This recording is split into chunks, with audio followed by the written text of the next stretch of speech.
Hey everyone, welcome to another episode of the Midnight Monster Corner Horror Podcast. I'm your host as always, Corey, and today we've got a very special review for you coming from 1980, Demented. Demented is actually a rape revenge slasher film from the heydays of the slasher era. So without further ado, let's just jump straight into the storyline of it. So you're following a character by the name of Linda Rogers. In which she is kind of a wealthier woman. You tend to get that notion early on in the film. Um, she's assaulted by four men. She's raped repeatedly and beaten, and then left, just abruptly tossed to the ground. Um, she's institutionalized, and then uh, basically it cuts to her husband taking her home.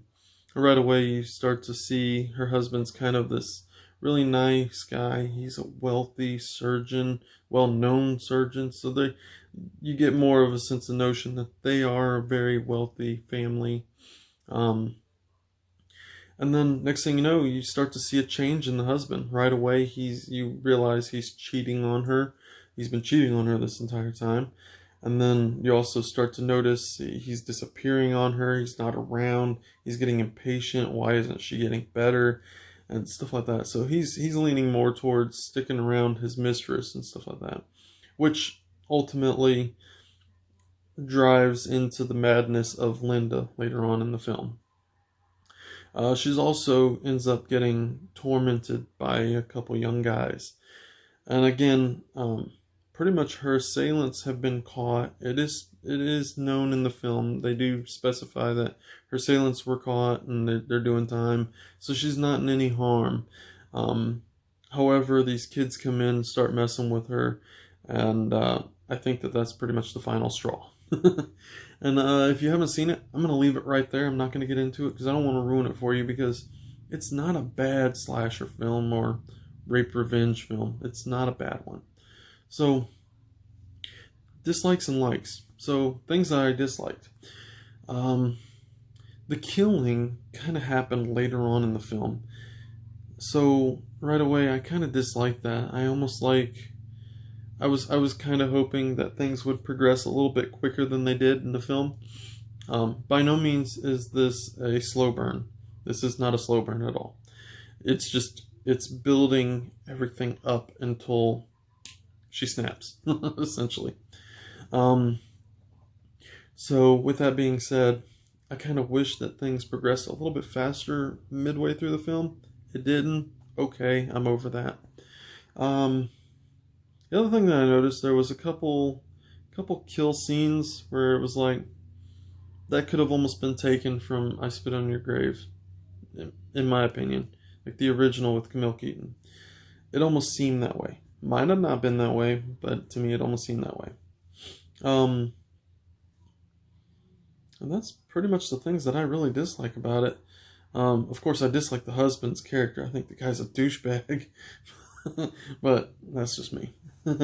um, Things that I liked about this, I really liked um, the the storytelling between what's going on. I also like the almost what seemed like the demise of the marriage, and how one person can just ultimately, like, she was obviously raped. She's dealing with this and she has to deal with it on her own because her husband's nowhere to be found because he's off with his mistress. So it almost seems like you get a notion of her trying to deal with it, trying to cope, and it almost seems like she's finally at that level where she's okay, and then something just happens and it triggers it all over again. So, but I ultimately I had a real actual kind of sadness for her. There's a couple scenes where you can just hear almost like terrifying in her voice, and is like really well acted actually, and it's like that's actually pretty sad, and it kind of draws you in a little bit. Um, but yeah, that's basically it. The gore is great. The death scenes are pretty cool. Um, There's one scene with a shotgun. I kind of wish that they would have showed that, especially in the 80s. It almost seems like that's happened before. I mean, you had in Maniac the head explosion scene with Tom Savini, so I didn't see why they couldn't have done it here. But whatever. Might have not been in the budget. I don't know. I didn't really look into the budget on this one. I might have been a lower end budget, but if it was pretty well done for a lower end. If it was, like I said, I didn't look into it. Um, but yeah, just overall, I wasn't dissatisfied with this.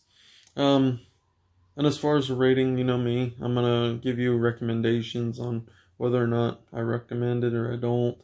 Um, yeah, on this one, I I give it a solid recommendation. If you like sitting down and having a good time watching a decent little slasher film, I mean, like I said, I would probably give you the disclaimer if I was to sit there and say, yeah, I recommend this, that there isn't really any killing up until, towards the end. So that does suck, but overall, it's not a bad little film. It's pretty decent.